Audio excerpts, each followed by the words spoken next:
സുഡാനിലെ ആഭ്യന്തര കലാപം അതിശക്തമായി ഇപ്പോഴും നിലനിൽക്കുകയാണ്. സുഡാനിന്റെ പ്രധാനപ്പെട്ട ഈ മാപ്പ് നമുക്ക് കാണാൻ സാധിക്കും. ഇതാണ് സുഡാൻ. ഈ സുഡാനിന്റെ ഈ മേഖലകളെല്ലാം ഔദ്യോഗിക സൈന്യത്തിന്റെ അധികാരത്തിന് കീഴിലാണുള്ളത്.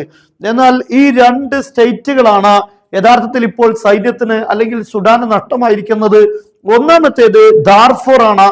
ഈ സ്റ്റേറ്റിന്റെ പ്രധാനപ്പെട്ട നഗരമായ ഫാഷിർ എന്ന് പറയുന്ന സ്ഥലത്താണ് ധാരാളം ആളുകൾ കൊല ചെയ്യപ്പെട്ടത്. ഏകദേശം 70 മണിക്കൂറിനിടയിൽ 2000-ഓളം ആളുകൾ മരിക്കാനിടയായ സാഹചര്യം ഉണ്ടായത്. ഇതിന്റെ തൊട്ടുപുറത്തുള്ള സ്റ്റേറ്റ് ആണ് കുർദുഫാൻ. ഈ കുർദുഫാനിലും വലിയൊരു മേഖല ഇപ്പോൾ ഈ റാപ്പിഡ് സപ്പോർട്ട് ഫോഴ്സിന്റെ കീഴിലാണുള്ളത്. എന്നാൽ ഈ ഒരു ഫാഷിറിലെ ആക്രമണത്തിന് ശേഷം ശക്തമായ രീതിയിലുള്ള തിരിച്ചടികളാണ് സുഡാൻ സൈന്യത്തിന്റെ ഭാഗത്ത് ഉണ്ടായിക്കൊണ്ടിരിക്കുന്നത്. നമുക്ക് കാണാൻ സാധിക്കും ഈ കുർദുഫാൻ സ്റ്റേറ്റിന്റെ ബാബനൂസ എന്ന് പറയപ്പെടുന്ന ഈ നഗരം ഇപ്പോൾ സൈന്യം തിരിച്ചു പിടിച്ചിട്ടുണ്ട്. ബാര എന്നറിയപ്പെടുന്ന ഈ മേഖലയും ഇപ്പോൾ സൈന്യം തിരിച്ചു പിടിച്ചിട്ടുണ്ട്. ശക്തമായ തിരിച്ചടികൾ സുഡാനിലെ ഔദ്യോഗിക സൈന്യം ഇപ്പോൾ ഹമീത്തിയുടെ നേതൃത്വത്തിലുള്ള സായുധ സംഘത്തിന് നേരെ നടത്തിക്കൊണ്ടിരിക്കുകയാണ്.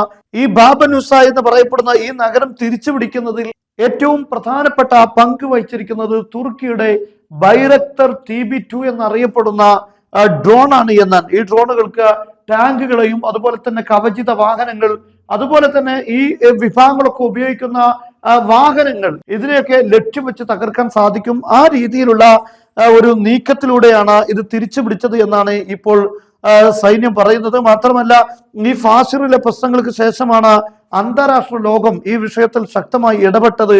അതിനുശേഷം സൈന്യത്തിന്, ഈ സുഡാനിലെ ഔദ്യോഗിക സൈന്യത്തിന് ശക്തമായ പിന്തുണ ലോകത്തിന്റെ പല ഭാഗങ്ങളിലുണ്ട്. പ്രത്യേകിച്ച് ഈജിപ്തിന്റെയും അതുപോലെ തന്നെ തുർക്കിയുടെയും പിന്തുണയാണ് ഉണ്ടായിട്ടുള്ളത്. ആ പിന്തുണ വലിയ രീതിയിലുള്ള തിരിച്ചടിയായി ഹമീത്തിയുടെ സംഘത്തിന് മാറുകയും ചെയ്തിട്ടുണ്ട് എന്നാണ് നമുക്ക് മനസ്സിലാക്കാൻ സാധിക്കുന്നത്. എന്തായിരുന്നാലും ഈ ഭാഗത്തുള്ള സാധാരണക്കാരുടെ ജീവിതം വളരെ ദുസ്സഹമാണ്.